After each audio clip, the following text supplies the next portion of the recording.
আমরা সকলেই জানি দেবতা আর অসুরেরা মিলে সমুদ্র মন্থন করেছে, কিন্তু আসলে দেবতা বা অসুর কারোরই অত শক্তি নাই যে সমুদ্র মন্থন করবেন। আসলে আমার ভগবানই তাদের শক্তি জুগিয়েছেন জানো। মন্দরাচল পর্বতকে দণ্ড রূপে আর বাসুকীকে রজ্জু রূপে শিকার করে দেবতা আর অসুরেরা মিলে সমুদ্র মন্থন করছেন, কিন্তু হঠাৎ করে দেখলেন নিচে কোনো আধার না থাকায় মন্দরাচল পর্বত যেন ধীরে ধীরে সমুদ্রে তলিয়ে যেতে লাগলো। দেবতা অসুর সকলে হা হুতাশ করতে লাগলেন, সর্বনাশ, আমাদের সব চেষ্টা সব কষ্ট বুঝি বিফলে চলে গেল। সেই সময় না ভগবান কি করলেন জানো? ভগবান কুর্ম রূপ পরিগ্রহ করলেন। বলে কুর্ম ভগবান কি? ভগবান কুর্ম রূপ ধারণ করেছেন, মন্দরাচল পর্বতকে নিজের পৃষ্ঠে ধারণ করলেন। দেবতা অসুর সবাই দেখলেন, দেখো দেখো দেখো পর্বত আবার উপরের দিকে উঠে আসছে। সবাই ছুটে এলেন। এখন ভগবান দেবতা অসুর বাসুকী সবার মধ্যে নিজের শক্তি প্রয়োগ করলেন। নইলে এত ক্ষমতা কার আছে যে সমুদ্র মন্থন করতে পারে?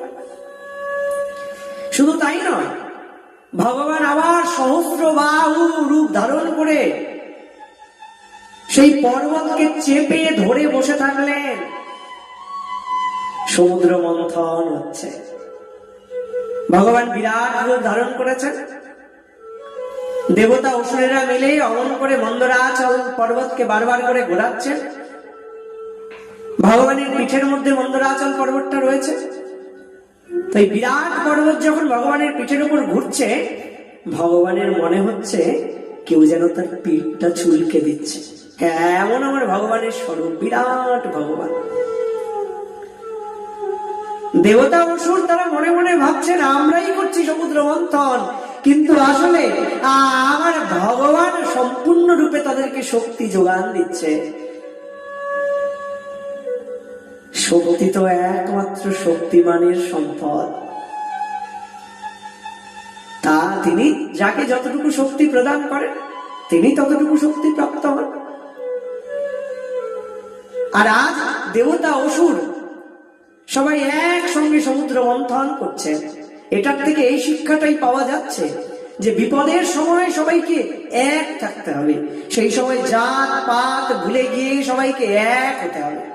যেমন এখন আমাদের সনাতন ধর্মের যে পরিস্থিতি, সেই পরিস্থিতিতে সব সনাতনীকে এক হতে হবে।